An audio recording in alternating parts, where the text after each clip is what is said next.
세계에서 가장 강력한 방공망을 가진 나라가 있습니다. 사드, 패트리엇, 이스라엘제, 에로우까지. 어지간한 미사일은 다 막을 수 있는 나라입니다. 그런데 이 나라가 검증도 안 된 한국 무기를 4조 원이나 주고 추가로 사들였습니다. 왜였을까요? 그 나라가 바로 아랍에미리트, UAE입니다.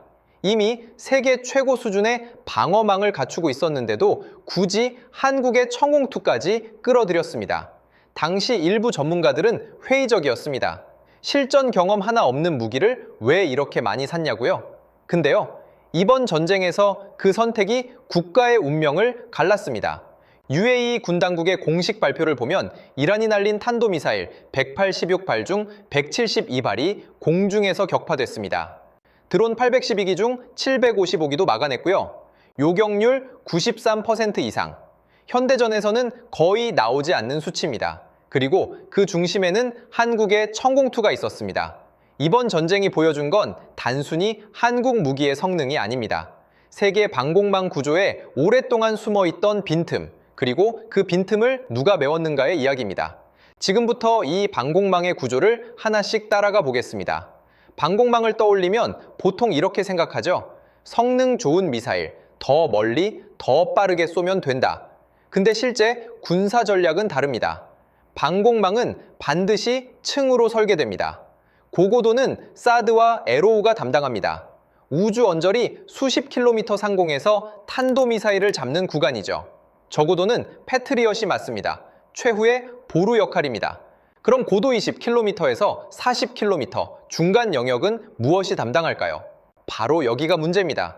고고도 미사일은 수가 적고 궤도 예측이 비교적 쉽습니다.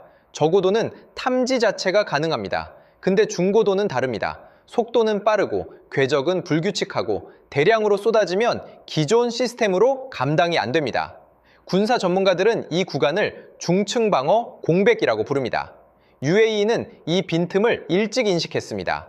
그리고 그 해결책으로 청공2를 선택했습니다. 청공2의 요격 고도 15km 이상, 유효 사거리 약 20km, 딱 이 중층 구간을 전담하는 시스템입니다. 당시 누군가는 물었겠죠. 이란이 정말 그 고도로 미사일을 날릴까? 그리고 전쟁이 시작됐습니다. 이란의 공격은 단순한 보복이 아니었습니다. 최고 지도자를 잃은 이란의 강경파들은 중동 내 미군 전략 자산이 집중된 UAE를 집중 타격 목표로 삼았습니다. 탄도미사일 186발, 드론 812기, 동시에 날아온 혼합 공격입니다.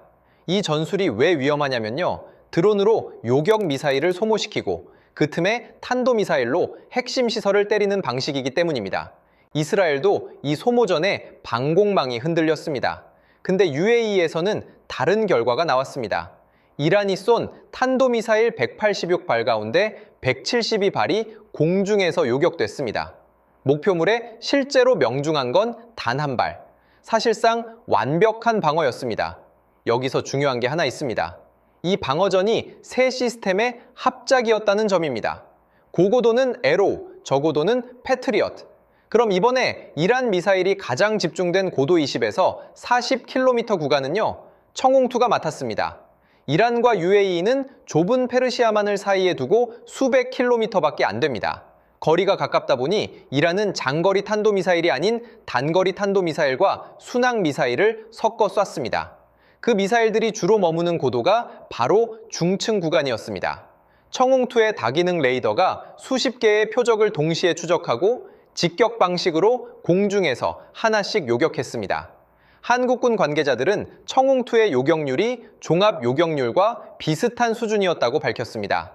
해외에서는 UAE 측이 청홍2만의 요격률을 100%로 평가했다는 말까지 나왔습니다.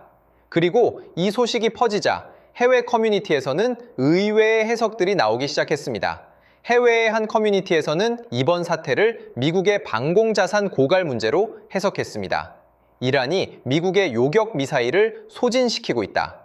미국은 동맹보다 이스라엘을 우선한다. 이런 반응들이 쏟아졌죠. 근거가 없는 말은 아닙니다. 미군은 이전 분쟁에서 이미 사드 미사일 약 150발, SM-3 미사일 80여 발을 소진한 상태였고 보충 속도는 생산 단가가 너무 비싸 턱없이 느렸습니다. 그런데 같은 상황을 전혀 다른 시각에서 보는 반응도 있었습니다. 여기서 나온 핵심 포인트는 두 가지였습니다.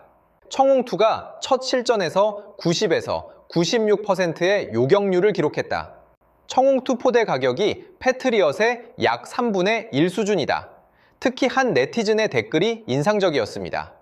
LIG X1 주가가 30% 올랐다.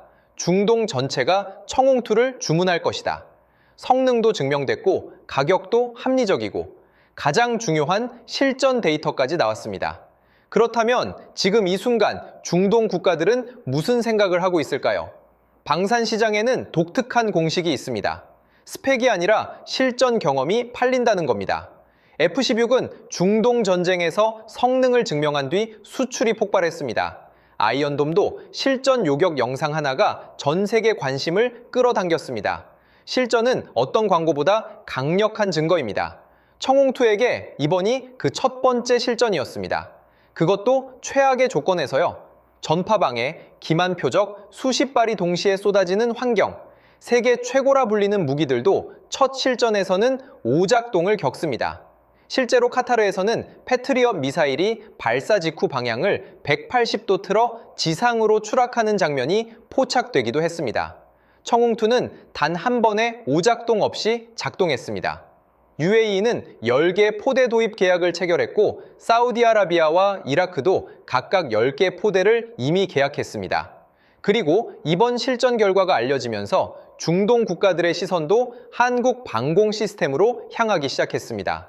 청홍2의 실전 능력이 입증되면서 개발 막바지인 국산 장거리 요격 체계 LSAM의 수출 가능성에도 파란불이 켜졌다는 분석이 나오고 있습니다. 한 번의 전투가 무기 시장을 바꿀 수 있냐고요? 역사는 항상 그래왔습니다. 정리해보겠습니다.